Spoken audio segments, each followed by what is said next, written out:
Hey, Erikos, hi, welcome. Thank you, David. So first question, improving crew welfare is absolutely at the heart of everything we do at Martrust. And I know you've got some passionate views about this. So can you tell us about that? Absolutely. The complexity, David, is that the crew today that is working for the maritime industry, right, is facing a lot of difficulties. Some of them are associated to the cost. Some of them are associated to the timeline of the payments being transferred. It is also associated to the way that they're receiving the funds. So they receive it in cash in some instances. But all of them have a lot of obligations that they need to cover. So when we were looking at developing our solution, we were trying to see how we can actually assist the seafarer with making him be in control of his funds at anywhere, at any time around the globe. Because a Filipino seafarer that is finding himself in Brazil, he still needs to be able to send funds to his family in the Philippines. So how does he do that cost effectively? How does he have control of that? You know, and that has been the essence of what we created. So we created a way for him to be able to reduce his cost of borrowing, to be able to look at, you know, it's like the requirements of his family, you know, it's like, and to do that by using the latest technologies that are out there available for them. So Martrust is focusing on popularizing basically key technologies that are there to make the solution more effective for the crew, you know, and to emphasize on what it means for him. So Erikos, I'd like to talk about the e-wallet. And first of all, I'd like to look at it from a shipping company perspective. So one of our core products in Martrust is the e-wallet. What are the benefits to shipping companies of buying our e-wallet? Yes. And they're not really buying an e-wallet because it's not a lot of the difficulty that people have is to try to understand what is an e-wallet, right? And the reality is it is a process, right? So what the shipping company is receiving is a simplified way for them to conduct their business, and the e-wallet is exactly that. So one needs to look at what are the pain points that the customer has, and the customer has pain points around managing the payroll, right? So I'm managing my payroll, I'm sending funds across, you know, what are the issues I have? The seafarer often makes a mistake in the bank account, you know, so how do you manage that element? The seafarer has a change of heart, he doesn't want to send this amount, he wants to send that amount. Capturing that information becomes difficult. Right? And that process by itself, if you look at it from the beginning to the end, has 14 steps. So the whole e-wallet part eliminates about 7 of those steps, the 7 last parts element of it. And Martrust now has done also a next development, which is called Salary on Demand, which is eliminating the first 7 steps. So the beauty of our solution that we have generated is actually eliminating a process end to end, and providing, again, as we said earlier, the seafarer at the heart of the solution, because it is geared at giving full responsibility to the seafarer to be able to manage his finances. Some of them may want this, some of them may not want this, and that's the other element that our solution offers them. It offers them the ability to maintain a status quo, right, as it is today, through the e-wallet solution, or actually take advantage of all the benefits that this also offers to them and provide them the full flexibility that actually many of them require because they've got loans to repay, they've got obligations to settle, you know, and so on and so on and so on. So benefits for shipping companies are simplified process. Simplified process. More efficiency. Yeah, more efficiency. Less working capital. Big time less working capital, yeah.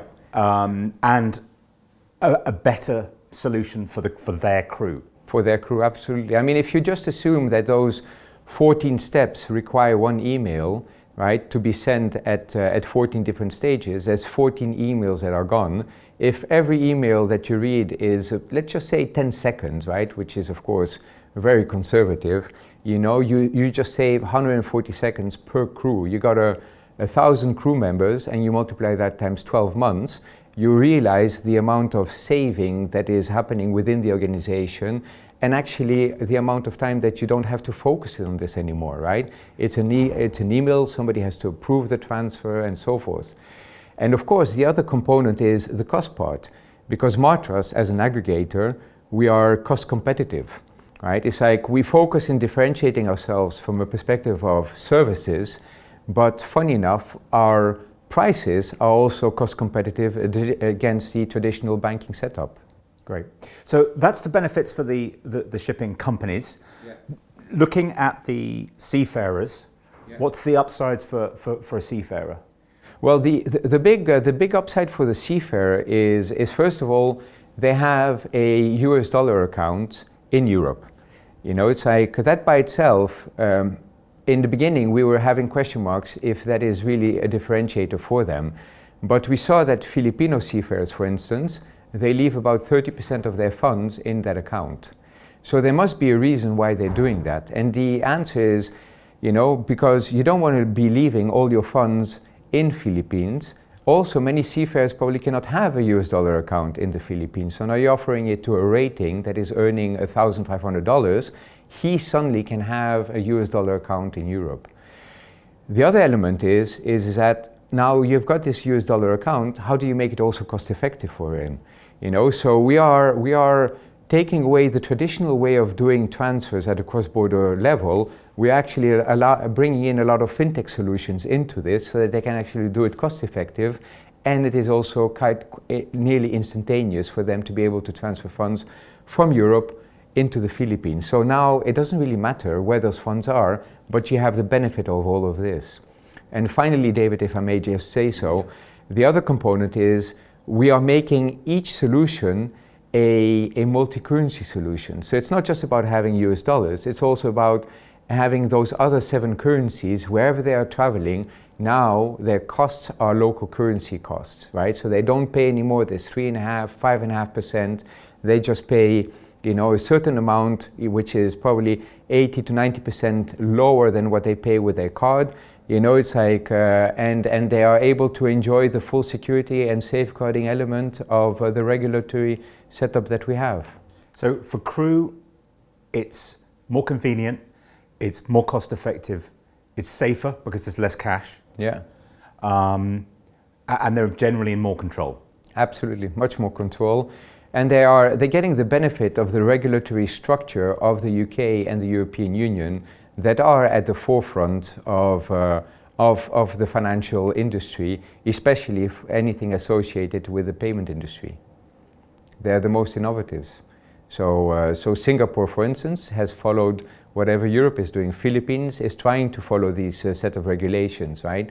So you can just imagine what is going to come up next, right? So we're doing salary on demand, we're bringing the e-wallet, we're bringing multi-currencies, we're bringing the aggregation to them, control to their funds and so on, but can we do even further things for them? And the answer is yes. Well, this is just the beginning of a journey for us. Right, this is the beginning of a journey. We're adding lots more functionality. Salary on demand is the latest one. In really simple terms, what is it? It gives them the right to access their earned wages at any moment in time, right? So I've earned my wages. My wife has told me, like, please send me some funds. Now you can send funds. We've got captains. Many of the captains, they all want to give their sons and their daughters a better life. They send them to Canada, to the US, to go and study. They are quite keen to send $10,000, $5,000 suddenly to their family. How do you do that? You know, it's like when you have, when you've sent already a certain amount back home, you know, it's like as a captain, do you ask your employer to send these funds? Or should you have the right to have access to your earned wages at any moment in time? And that is basically what the solution that Martrust is offering them, is actually financing these elements for them, where they can request an advance directly from Martrust and send these funds directly then wherever they want, wherever their needs are. And that's working right now as one of the features of It Martrust. is working absolutely right now as one of the features. And we expect that it is going to be a big differentiator for the seafarers. So, Erikos, Martrust is the world's largest specialist maritime payments provider. And I want to hone in here on the word maritime, because we are 100% maritime, we're specialists in that area. Why is that an advantage to our customers, a potential new customer? Yeah, no, absolutely. It's like the assumption always has been that the payment industry is becoming more and more homogeneous, right? And that transferring payments is going to become easier over time, and that the costs are going to go lower and lower, and that is basically a commodity. If you look at the globe, at how it is operating and everything that is happening today, you actually realize that there's going to be increasing complexity rather than a reduction in it. Just look at the conflict in Ukraine, in Russia. Suddenly you're a Russian seafarer, you have your funds, how do I transfer them? Right? Now you could say that this is a complexity that everybody is facing, but the maritime industry is probably the only true global industry. It is an industry where you're not only operating as global payments because you have to pay a supplier somewhere, it is that actually you're recruiting crew from a country that is somewhere else, right? So you have to be global and you have to be able to process things locally. And that is what the maritime industry needs. It needs somebody that understands the complexities. Every vessel is not recorded in a EU country. It may be recorded in a tax haven country. What does that mean from a compliance perspective? What does that mean when you're processing payments from a compliance perspective, right? So you've got the crew that is international, you've got the settings which are complex in different tax jurisdictions. You know, you've got your own setups, you know, the shareholding structures which are complex. You've got the regulatory environment that is changing all the time. You've got correspondent entities that are trying to de-risk themselves and move away from it. So, but the requirement for payments in the maritime industry remain the same. They need to be timely and they need to be cost effective, right? So the maritime industry requires somebody that knows how to provide a solution where a payment is timely, because if it is not timely, there's a lot of charges associated with it, right? Just look at all those charter parties. And that it is cost effective, not just because you've got an entity that is carrying LNG, but a seafarer who wants to transfer funds home.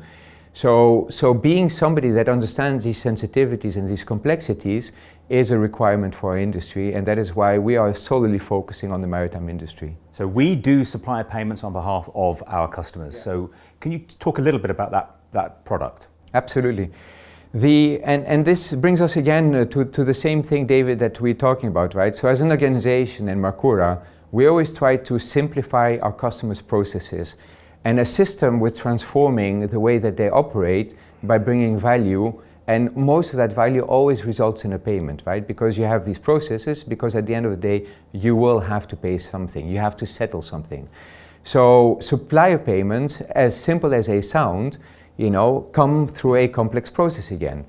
You know, so in a traditional industrial setting, your warehouse is always based in a fixed location. You have fixed people that work in that warehouse, and when goods come, that warehouse receives these goods, and the receiver of the goods confirms then to the accounting team that they are also then able to process the payment. Supplier payments in the maritime industry are associated to vessels. A vessel is a mobile warehouse. It is finding itself in Qatar today and in Sao Paulo tomorrow, you know, and the needs and the goods that they receive are coming on board. Paying these suppliers is important, but paying them the correct amount, making sure that the customer is paying these suppliers on time, you know, that they understand that the captain has received these goods, and therefore that releasing these payments is in relationship to their processes and their requirements and all the control framework that they put in place. And the maritime industry traditionally has always focused on spending more money, like $20, $50 million or $150 million, depending on the type of vessel, for the vessel itself, than on investing in the back office operations. So where we come in is we come and try to assist this element so that they can process the supplier payments in an efficient way by adding also the compliance element to it. I was about to pick up on the compliance piece, because that is a very critical built-in part of our proposition, is the fact that we de-risk or reduce the risk on the compliance side as well for supplier payments, right? Absolutely. I mean, compliance is a big element. right? Timeliness is a big element, so making sure that the bank formats are correct, but potentially also something else which is notoriously happening in most industries and that is also plaguing the maritime industry is all these cybersecurity associated risk, right? So phishing events. How do you know that this supplier that you're paying, that the invoice that you've received is correct, right? And how do you know also that the invoice that you're paying, that the service has been received or that the goods have been received? Yeah. So those are the elements that we're trying to track. Of course, we start with the basic part, which is efficiently process a payment, which we are really good at. Marcura and Martros have been doing this since 2006. You know, it's like, and now we're looking at what else can we do, and we're slowly trying to enhance the set of services that we offer them because we understand the complexities that they're facing. Right, and just on the compliance one, we have a lot of specialists with a lot of processes doing a lot of checks on payments to make sure that we reduce compliance risk as much as possible, don't we? Yes, as a financial institution, compliance is core. And you cannot provide services to the companies that we offer services to. Many of them are publicly quoted companies, so you need to make sure that you actually protect them because every payment that they make is potentially a risk to themselves. So our fundamental focus is to make sure that we provide them the strongest compliance framework that we can.